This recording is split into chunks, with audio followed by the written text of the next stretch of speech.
Well, here it is, my first ever movie review.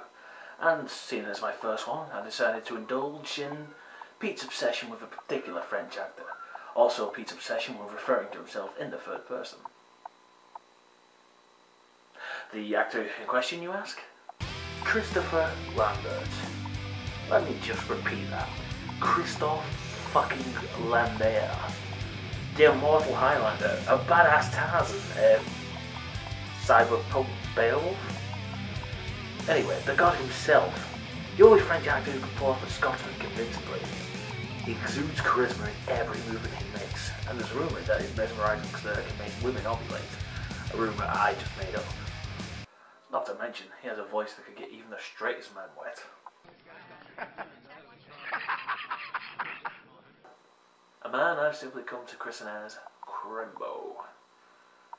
Now, I'm going to be looking at one of my personal favourites by the Lord himself. A movie so nice I bought it twice, and not just because I fucked up the order on Amazon. I'm of course referring to Fortress.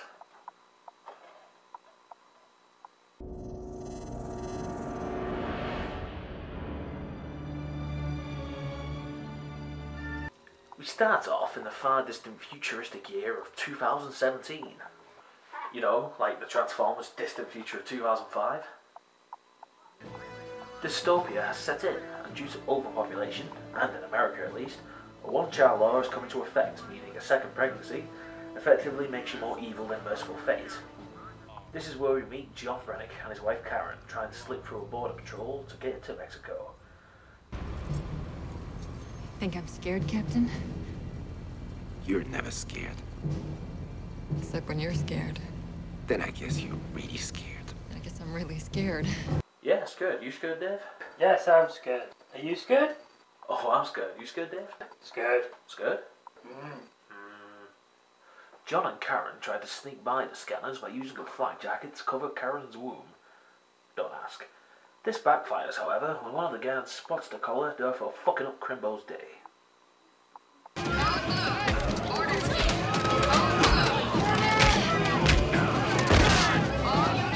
As the guards release the hounds, Karen escapes as dogs and guards apprehend the jam-covered Brennick. And then we cut to Optimus Prime roaming the desert. Inside linger the vile, reprehensible prison scum of the earth. And of course Crimbo. They're all being taken to the titular fortress. Off-screen, Brennick has been sentenced to 31 years. For the crime of consensual intercourse in a missionary position for the sole purpose of procreation. He's stuck with dead-on rival and misunderstood generic 90s trouble Hispanic youth, played by Clifton Collins Jr. Here credited as Clifton Gonzalez, which is what I shall refer to him as for the rest of this review, because I'm just that petty. You're smiling. How the fuck can you be smiling? Because I'm Crimbo. It's 30 stories high. How could it be invisible? Hey, Oh God, calm that down. voice. Calm down. Take a deep breath. Forget him. He's dead. Don't interrupt him, Gonzalez. I'm almost there. They arrive at the fortress where the guards decide on the best thing to make a big group of sweaty men do. Alright, everybody, strip! Here, the naked, sweaty prisoners are inducted and scanned for contraband. Take it out of your mouth, put it in the bin.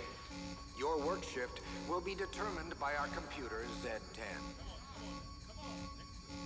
I'm guessing that's not the first time Crimbo's tongued his wife's ring.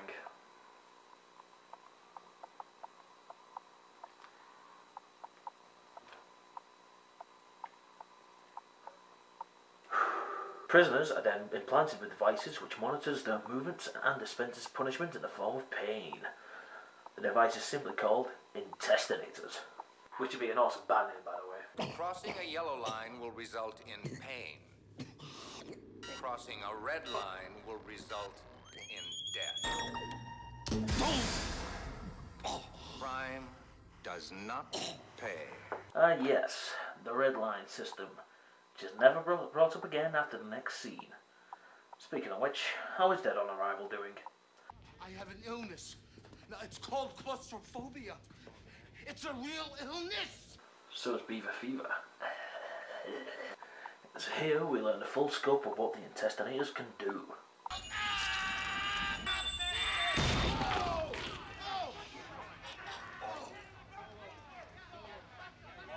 I think that's definitely contender for most metal death of the film. Told you. Dead on arrival. Brennick and Gonzalez led to the overcrowded cell with generic Ballfug, Poundland Morgan Freeman, and Herbert West. This is where Gonzalez asks a very profound question. What happens if you just walk out there? Try it. The fuck is your problem? Kimbo uses common sense. It's super effective. Laser perimeter intrusion. Step. The ball guy Stiggs tells them they have to pay the rent, otherwise Maddox will get them. That you? No. Maddox is hard to miss. He's got a 187 tattooed on his forehead. Do you know what 187 means, Fish? It means a highly acclaimed role for Clifton Collins Jr. Oh, sorry, Gonzalez. They settled down for a nice nap when... Don't dream.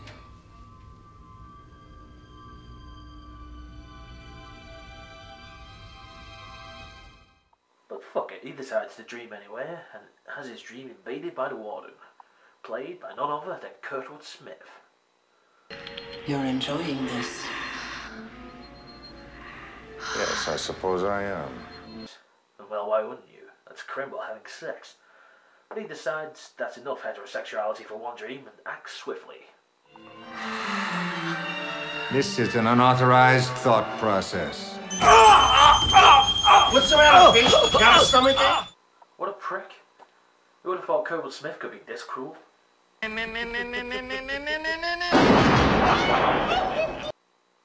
Oh. Well, give the man a hand. Right.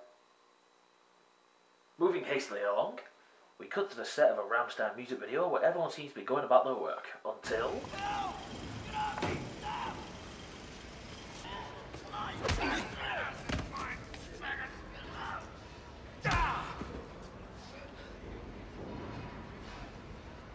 Vernon Wells. Awesome. This is where Krimble learns you should never interrupt prison rape, lest you see Vernon Wells' cum face. Brennick takes the fall for the fight and is led before the Warden. Here we're fed some exposition on Brennick's past. John Brennick. The most decorated captain in the history of the Black Beret. Lost an entire platoon, I believe? No business of yours. I don't want to fuck with you, son. We also learn that Karen never managed to escape from the bridge and is now in prison herself. The Warden then intestinates the pair of them just for the hell of it, and end scene. You know, I've realised this whole movie is an allegory for turning people gay. I mean, think about it. You basically have sex with a chick and you get 30 odd years in prison for it, that you spend with other men, cramped in confined cells with lots of men. Vernon Wells, more time with even more men, mouth invasion. Your culo's as sweet as your face. Come on. You can bunk with me. Night, night, sweetie. Puss, puss, puss. That, good old prison rape, and if you even have heterosexual dreams, you get severely punished for it. Even the evil corporation that runs the place has men in their title. Seems like Mentel's overall plan to stop population growth is to turn all the men gay.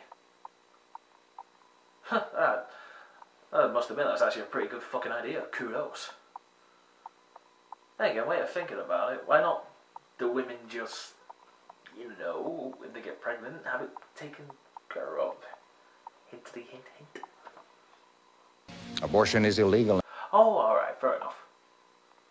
Wait, fucking what? Why? So overpopulation is a big fucking problem, so you outlaw the one thing that could possibly keep it under fucking control? Explain that one to me, Kurtwood Smith. Fuck you! Oh, right, never mind. It's okay, it's all good, cool. After Krimble returns to general population, he starts inquiring where he can find his wife, but is met with some resistance.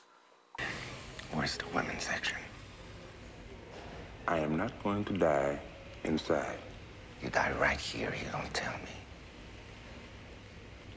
Ain't that a bitch? 2 days. 2 fucking days, and you just like everybody else in here. You didn't answer my question. Fuck you. It's not working, Grimbo. Use your mesmerizing stare.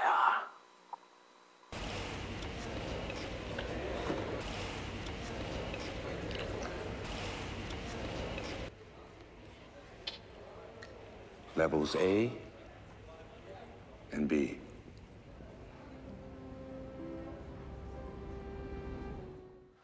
After learning where his wife is, Vernon Wells decides to show up and fuck up Brennick's day once again. Rise and fucking shine, asshole!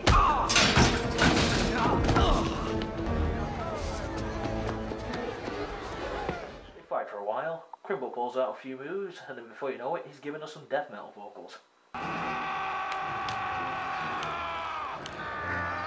He ends up with the upper hand when the warden finally decides to chime in. 42910 is no longer of any use. I have a death warrant in his name. Executed. 95763.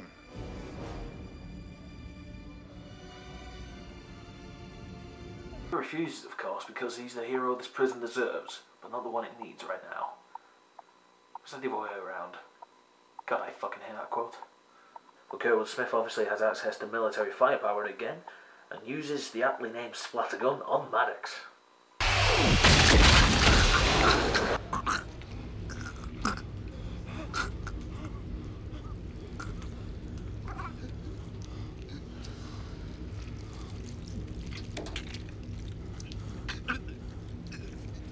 Let off some steam back.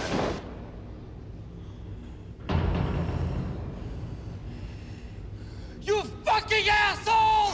Yeah, how dare you kill a guy that tried to rape my friend and beat me to death. Also, was that almost metal death of the film, or what? The warden breaks up the shindig, and Brennick manages to get hold of Maddox's intestinator. He's taken away to be tortured, and Gonzalez with Wei-Un decide to take the bald guy's stuff. Hey! This is Brennick's bed now. Oh yeah? Since when? Since your friend got blasted by the splatter gun. Dickhead. Yeah, you tell him, Jeffrey. So they take John to the torture chamber. Well, at least what they thought a futuristic torture chamber would look like in the early 90s. Basically one of those spinny, annoying things they had at the fairgrounds back then. Because Lawnmower Man had one, so fuck it, why not? Karen shows up to let John know she loves him. I think. What you do, I'll never not love you. Let's see, so... Let's see. Never not love you, so that would be... Never not, so that'd be a double negative, or a triple negative. No, that would be a triple negative. It'd be a double negative, so... Yeah, basically, she said, I love you. In a fucking peculiar way.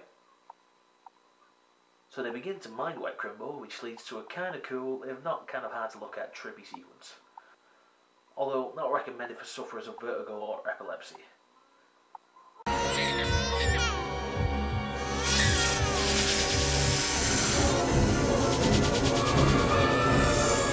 Just that reaction face he pulls is priceless.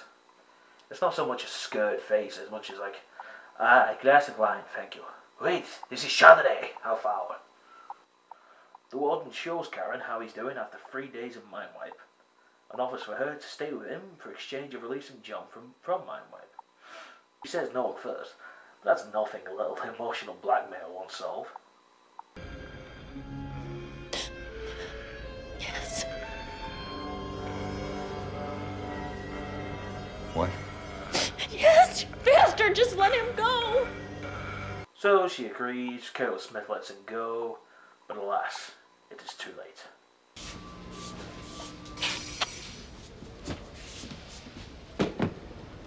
Mother of God. He's a ghost, man. Bullshit, man. He's breathing. The mind is dead. The body just don't know it yet. Karen, now living with the warden, uncovers the shocking truth about him, and what Mental does with the babies they take from prisoners. What are you? I'm enhanced. You're... A monster? A freak? Once a month, I absorb amino acids, wasting neither food nor fuel. When my kind are in the majority, there will be no more world hunger, no overpopulation. Are there others like you? I was one of Mentel's first babies. It was very special. Oh my God, you're what they do with our babies. Of course.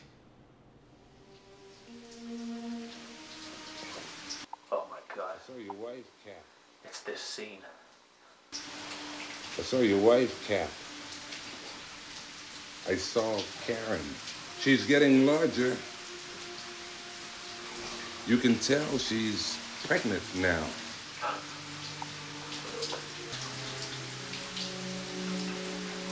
She felt the baby move.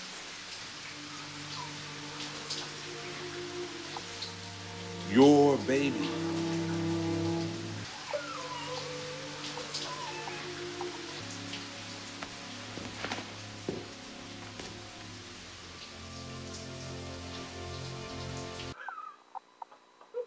Oh, it's so beautiful. Oh, not the scene, I mean, just to see Christopher Lambert with long hair again. Scene's not bad either. Now, some months later, Karen decides, fuck my baby, I'm drinking tonight. Then she decides to give the warden some. The warden, being an obvious pussy who can't handle his drink, passes out. Which begs the question. So Karen was basically, you know, just banking on like the tiniest amount of alcohol making the warden pass out because, you know, she totally understands how an amino acid run system fucking, you know, works and how alcohol would seriously affect her. I mean, if she knew that, then why the fuck didn't Mentel like bother, you know, testing out the effects of alcohol on their fucking altered children, baby mutant things? I mean, fucking hell, what if it really fucking backfired? Think about it. I wonder why I've never tried this before.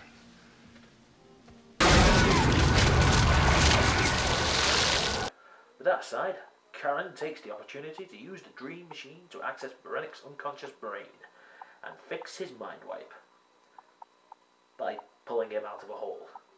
You know, if you pulled him out of a hole in the first place, neither of you would be in prison right now. Ejaculation joke! Karen's plot is a success because that's exactly how brain damage works, and Crimbo is bad bitches. Get Brennick up. I'm awake. How long was I out? 4 months. Oh, it's true, man. You were long gone. He quickly surmises they need to get out of there, and he finds out that Karen's been living with the warden. No!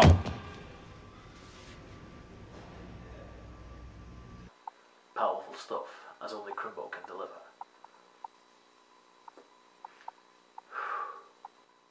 Finally, D-Day's character has a point, as he attempts to figure out how to remove the intestinators, but he also wants to join the escape attempt. Going out won't be fun. Oh, but... man, it's gonna be a trip. Karen once again puts her mad pregnancy skills to the use and steals a mat to pass on to Brennick.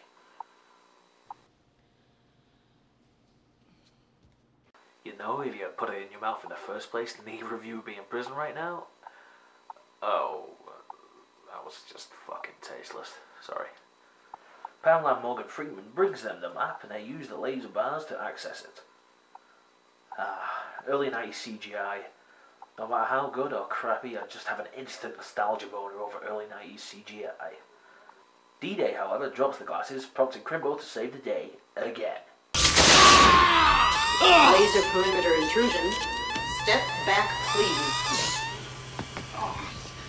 Shit, man. Don't you hurt? Yeah. Here's how that scene should have gone. Shit, man. Don't you hurt? No, because I'm fucking Kimbo. D-Day finally figures out a way to remove the intestinators by using the one taken from Maddox and magnetically sliding it up the throat. Lovely. Also, I just love the little dance he does when he finds out the things are magnetic. Here's that, man. Let's try it again with some music.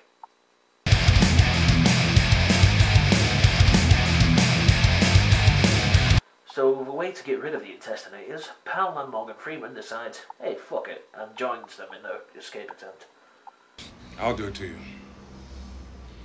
After you do it to me. Too easy. There's far too many gay jokes in this thing already. While this is going on, the warden plans to release Brennick in order to marry Karen. Because with all the crazy laws in the future, that's just how marriage works now. When the computer reveals to him that Karen has been working to help Brennick all this time. Wow, what a shocking development. He is then informed because of his collusion he has been stripped of his possession and confined to quarters. Confined to quarters?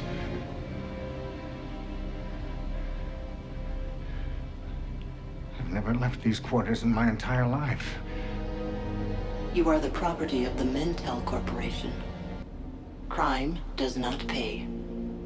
Meanwhile, thousands of miles away, Brennick and co start their escape, and the warden uses the situation to get back in control. They're escaping and you will be responsible. Do you know what they will do to you? You will be lucky if you end up a speak and spell. That was a spectacular threat by Kurt Smith. Although, here's a better one. I got the muscle to shove enough of this factory so far up your stupid wop ass that you'll shit snow for a year. Anyway, back to our escapees. They find their way into a pipe only to be thwarted by man's natural enemy, steam. Get out of here! Come on! Come on, move! When they end up cornered, Stiggs breaks and tries to surrender. No!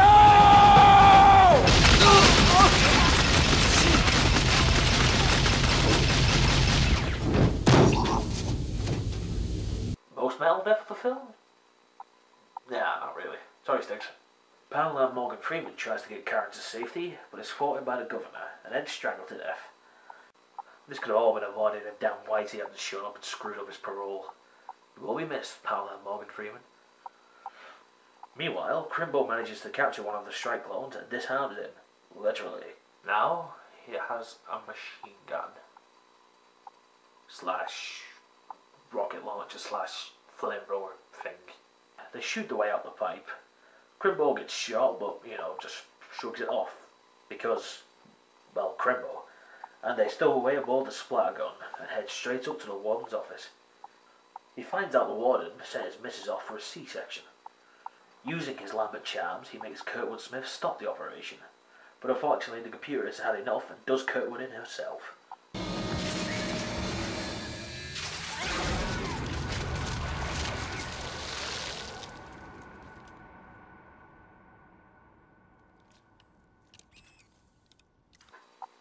What do you reckon?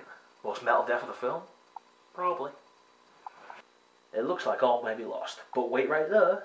D-Day found another point to his character. He programs the computer with a virus, but gets killed in the process. Most metal death of the film? No, not really. Just got shot, really. The virus fucks up the entire prison system and makes all the strike clones think they're in a Nine Inch Nails concert for some reason. You let me violate you. This causes the prison lights to flicker, which makes the surgeons conveniently stop and look around like fucking idiots, giving Brennick ample time to find a surgery room. Also, Karen getting the leg free helps as well.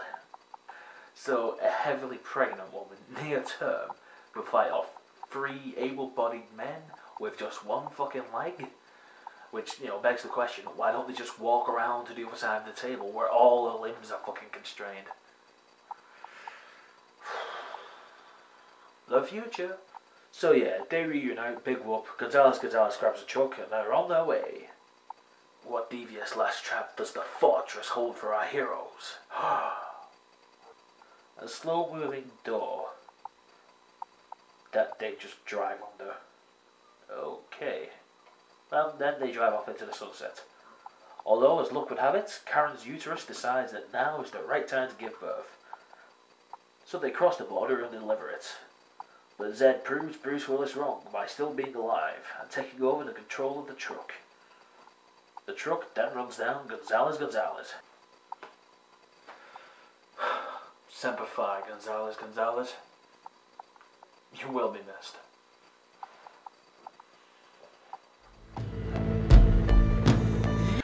moving on. Seeing the killer truck on the rampage, Crimbo takes on in the only fashion he knows how. A fucking flamethrower. Crimbo wins. Flawless victory. Oh, wait.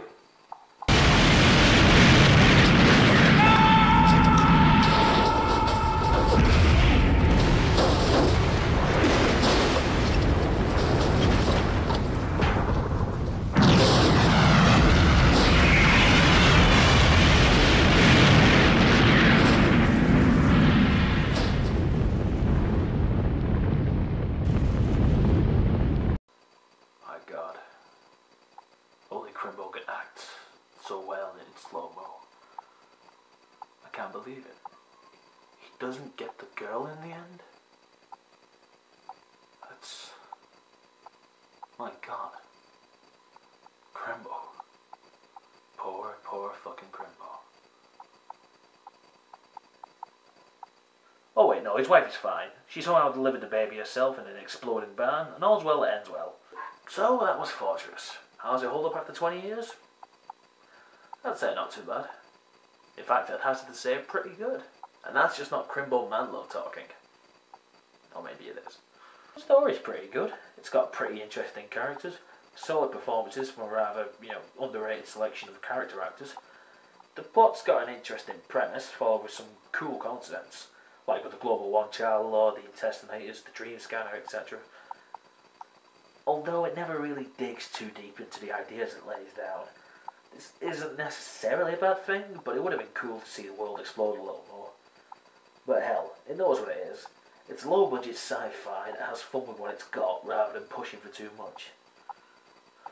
And of course, let's not forget Christopher fucking Lambert. You put that charming Frenchman in anything and it'll become slightly watchable. Overall, I'd probably give this film 7 headbangs out of 10. And now I'll have D-Day lead us out with my riff of the week. See if you can guess what it is.